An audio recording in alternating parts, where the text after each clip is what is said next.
Assalamualaikum warahmatullahi wabarakatuh. Selamat pagi anak-anak. Bertemu lagi dengan Bu Vera. Pada video pembelajaran kali ini, Bu Vera akan menyampaikan pelajaran IPA di tema 4, subtema 2, dan subtema 3. Anak-anak, perlu Bu Vera beritahukan kembali bahwa materi IPA di tema 4 ini masih membahas tentang upaya kelestarian dan keseimbangan sumber daya alam. Jadi, mungkin pada pembahasannya hampir mirip atau bahkan sama dengan pembahasan IPA di tema 3 kemarin. Baik anak-anak, seperti biasa ya, sebelum kita mulai video pembelajaran kita, mari kita bersama-sama membaca basmalah. Bismillahirrahmanirrahim. Anak-anak, pada video kali ini Bu Vera memang tidak memberikan catatan Bu Vera karena materinya hampir sama. Tapi jika diperlukan, silahkan Ananda mencatat bagian-bagian yang penting ke catatan buku IPA kalian. Anak-anak, di subtema 2 ini membahas tentang dampak pemanfaatan teknologi bagi keseimbangan alam. Nah, anak-anak dewasa ini atau pada saat-saat sekarang ini ada pekerjaan yang memanfaatkan teknologi. Nah, salah satu pekerjaan itu adalah nelayan. Saat ini banyak sekali anak-anak nelayan yang melengkapi kapal mereka dengan mesin yaitu GPS. Nah, apa itu GPS? GPS adalah kepanjangan dari Global Positioning System yang berfungsi untuk melacak keberadaan ikan atau melacak bagian laut mana yang memiliki kandungan ikan terbanyak. Nah, untuk meningkatkan hasil tangkapannya, ada anak-anak beberapa nelayan atau oknum nelayan yang menggunakan bahan yang berbahaya anak-anak seperti menggunakan bom ikan dan pukat harimau. Padahal saat ini bom ikan dan pukat harimau itu penggunaannya sudah dilarang oleh pemerintah karena dapat merusak ekosistem bawah laut. Nah, oleh sebab itu para nelayan hendaknya saat menangkap ikan itu perlu memperhatikan agar supaya keseimbangan alam khususnya bawah laut tetap terjaga dan lestari. Nah, apa saja yang perlu diperhatikan? Yang pertama, tidak menangkap ikan secara besar-besaran. Besar-besaran itu artinya ikan yang ditangkap hendaknya dibatasi anak-anak, baik jumlahnya ataupun jenis-jenis ikannya, juga ukuran ikan. Kemudian yang kedua, tidak menggunakan bahan peledak atau racun. Yang ketiga, tidak menggunakan pukat harimau. Dan yang keempat, memperkirakan daur hidup ikan. Maksudnya di sini, ikan itu kan dari telur ikan, kemudian ikan kecil, ikan muda, ikan dewasa, atau induk ikan. Nah, kita hendaknya tidak menangkap ikan-ikan kecil dan induk ikan, karena itu nanti yang akan menghasilkan daur hidup ikan berikutnya. Nah, selanjutnya adalah dampak eksploitasi hutan yang berlebihan. Kalau tadi dampak penggunaan dampak penggunaan teknologi pada keseimbangan alam, sekarang adalah dampak eksploitasi terhadap hutan yang berlebihan. Nah, terlebih dahulu, apa itu eksploitasi? Eksploitasi adalah pemanfaatan sumber daya alam untuk memenuhi kebutuhan hidup manusia. Sumber daya alam yang sering dieksploitasi oleh manusia adalah hutan. Manusia, anak-anak, sering melakukan eksploitasi hutan itu salah satunya untuk membuka lahan, yaitu untuk digunakan pertanian atau mengambil kayu dari hutan.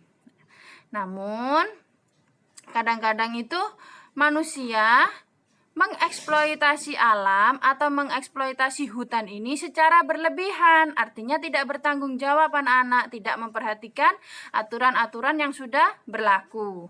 Nah, apa saja akibatnya jika kita mengeksploitasi hutan secara berlebihan? Yang pertama, berkurangnya ketersediaan oksigen karena hutan yang di dalamnya terdapat banyak sekali pohon adalah penghasil oksigen di muka bumi ini anak-anak. Ingat dari proses apa?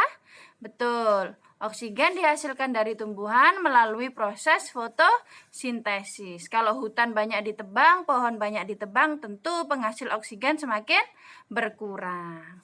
Sekarang yang kedua, meningkatkan suhu permukaan bumi menjadi lebih panas atau global warming. Kenapa bisa terjadi demikian Bu Guru? Semakin banyak pohon yang ditebang sedangkan emisi atau gas buang, gas beracun di muka bumi ini semakin banyak yang menghasilkan. Kendaraan-kendaraan bermotor semakin banyak, pabrik-pabrik, industri, pembakaran hutan. Nah, semua itu adalah penghasil emisi buangan di udara anak-anak. Sehingga udara semakin panas dan lapisan ozon di permukaan bumi sana tidak dapat menahannya. Sehingga semakin panas permukaan bumi ini. Nah, yang ketiga adalah rawan terjadi bencana alam seperti banjir dan tanah longsor. Bu Guru, kok bisa tanah longsor? Nah, masih ingat kan? Akar-akar tumbuhan besar itu berfungsi untuk mengikat tanah. Sehingga saat terjadi laju aliran air hujan, tanah tidak ikut longsor ke bawah anak-anak. Nah, kalau tanahnya banyak ditebang, otomatis kan banyak yang mati. Sehingga saat turun hujan, tanahnya tidak ada yang menahan, sehingga longsor. Nah, selanjutnya yang keempat adalah berkurangnya sumber makanan dan hilangnya habitat hewan. Nah, tadi kan hutan itu selain diambil sumber dayanya, diambil kayunya dan lain sebagainya, juga adalah termasuk habitat hewan. Masih ingat ya, habitat itu tempat tinggal hewan. Sekarang bayangkan anak-anak, kalau habitatnya hewan yaitu hutan dirusak, akibatnya akan sangat merugikan manusia. Salah satunya banyak hewan-hewan yang keluar dari hutan.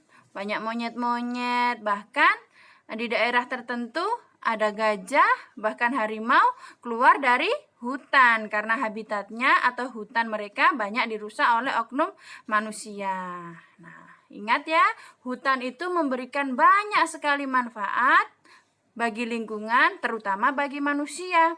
Oleh karena itu, kita harus dapat menjaga kelestarian hutan. Kita wajib, anak-anak wajib bertanggung jawab atas kelestarian hutan itu. Bagaimana caranya Bu Guru? Caranya yang pertama, reboisasi. Apa itu reboisasi? Masih ingat ya? Reboisasi adalah melakukan penanaman kembali pada lahan yang sudah gundul. Atau penghijauan kembali, boleh, namanya reboisasi ya. Kemudian yang kedua adalah melakukan atau menerapkan sistem tebang pilih tanaman, yaitu menebang pohon yang sudah tua, kemudian menggantinya dengan menanam pohon atau tanaman baru. Sampai di sini paham ya? Nah, kita lanjutkan. Nah, selanjutnya anak-anak, pembahasan di subtema 3 ini membahas tentang daur ulang. Daur ulang itu upaya penggunaan barang-barang yang sudah tidak terpakai menjadi barang yang bisa digunakan lagi atau dimanfaatkan kembali untuk melestarikan sumber daya alam. Nah, ini ada di buku paket kalian halaman 58. Buka ya. Nah, anak-anak, kita kan setiap harinya banyak menggunakan barang-barang ya. Nah, barang-barang yang kita hasilkan tentu akan sampah atau barang bekas. Nah, barang bekas ini anak-anak dapat kita olah kembali dengan cara memanfaatkan maksud Bu Guru 4R. Apa saja 4R itu? Yang pertama, reuse. Yang kedua, reduce. Yang ketiga, recycle. Dan yang keempat, replace. 4R ya. Reuse, recycle, dan replace. Mari kita baca bersama-sama. Yang pertama adalah reuse. Reuse artinya menggunakan kembali sampah yang masih dapat digunakan untuk fungsi yang sama atau untuk fungsi yang baru. Nah, sekali lagi, menggunakan kembali barang bekas atau sampah yang masih bisa kita gunakan untuk fungsi yang sama atau fungsi yang baru. Contoh ya anak-anak, menggunakan kaleng bekas atau menggunakan bekas-bekas wadah makanan, cat, atau botol-botol aqua digunakan sebagai pot tanaman di rumah kita. Atau misalkan menggunakan koran-koran bekas orang tua kita dijadikan sebagai sampul buku. Boleh, itu namanya reuse. Menggunakan kembali barang bekas yang pernah kita gunakan. Yang kedua adalah reduce. Reduce artinya mengurangi. Mengurangi adanya benda yang telah digunakan menjadi sampah baru. Nah, kemudian sampah yang dibuang ke lingkungan ini kalau bisa dikurangi sesedikit mungkin. Itu namanya reduce anak-anak, yaitu mengurangi potensi terbentuknya sampah baru. Contoh, kita lebih baik menggunakan memakai botol minuman sendiri, memakai kotak makan sendiri. Artinya kita bawa minum dari rumah, bawa bekal dari rumah. Nah, kedua langkah ini anak-anak bisa mengurangi sampah botol atau sampah bekas kemasan makanan kita. Itu namanya reduce ya, mengurangi potensi terbentuknya sampah baru. Kemudian yang ketiga, recycle. Kalau recycle itu adalah mengolah kembali sampah. Jadi sampahnya itu diolah anak-anak menjadi barang atau produk baru. Itu namanya recycle. Contohnya apa? Sekarang ya anak-anak, sampah-sampah kan sudah dibedakan ya. Ada sampah organik. Sampah organik itu sampah dari bahan makanan yang dapat diolah. Contoh buah, sayur.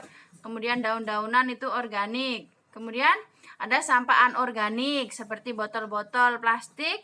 Nah anak-anak, sampah-sampah organik tadi dapat kita olah menjadi pupuk kompos atau pupuk alami.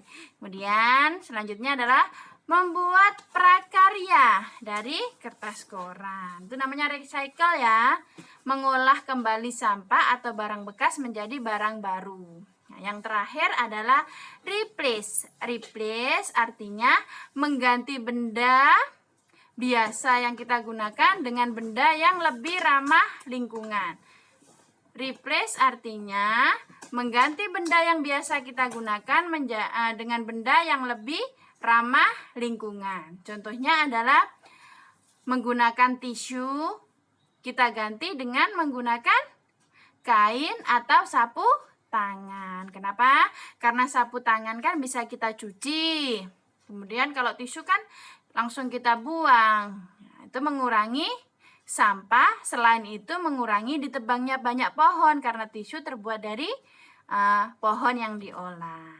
Mengerti ya? Atau bisa begini, sekarang kan masanya pandemi corona ini anak-anak, kita bisa membuat masker sendiri dari masker yang disarankan pemerintah, yaitu masker kain 3 lapis. Nah, kenapa? Karena kalau kita menggunakan masker medis, masker yang sekali pakai itu anak-anak yang banyak dijual itu sekali pakai kan terus dibuang, maka semakin banyak sampah masker tadi. Nah, bisa kita menggunakan benda lain atau mengganti benda tersebut, masker tersebut dengan masker kain 3 lapis yang kita buat. Nah, itu sama artinya dengan kita menjaga lingkungan kita agar tetap lestari. Nah, yang terakhir adalah apa manfaat atau tujuan dari daur ulang sampah atau barang bekas. Yang pertama, mengurangi barang-barang bekas yang tidak terpakai. Dan selanjutnya adalah mengurangi penggunaan energi dan mengurangi polusi atau pencemaran di lingkungan kita. Sekali lagi, apa manfaat daur ulang barang bekas? Yang pertama, lingkungan menjadi semakin bersih. Yang kedua, menciptakan nilai suatu barang yang sudah lama kita gunakan menjadi barang baru. Kemudian mengurangi penggunaan energi, contohnya tadi ya, pohon tadi ya, karena banyak diolah menjadi tisu. Kemudian mengurangi polusi atau pencemaran di lingkungan kita. Nah, baik anak-anak, demikian video yang dapat Bu Guru sampaikan. Ingat ya, baca. Bu Guru sarankan poin yang ini, poin yang daur ulang sampah atau barang bekas ini sebaiknya kalian catat, yaitu reuse, menggunakan kembali barang yang sudah digunakan, reduce, mengurangi potensi penggunaan barang menjadi sampah baru, kemudian recycle, mengolah barang bekas menjadi barang yang bisa digunakan, dan yang keempat replace, mengganti benda yang bisa digunakan menjadi benda yang ramah lingkungan. Harus bisa membedakan ya. Nah, terima kasih anak-anak. Mohon maaf jika dalam video pembelajaran kali ini banyak kekurangan dan banyak kekeliruan. Semoga videonya dapat membantu Ananda belajar di rumah, jaga kesehatan, dan jangan lupa sholat. Assalamualaikum warahmatullahi wabarakatuh.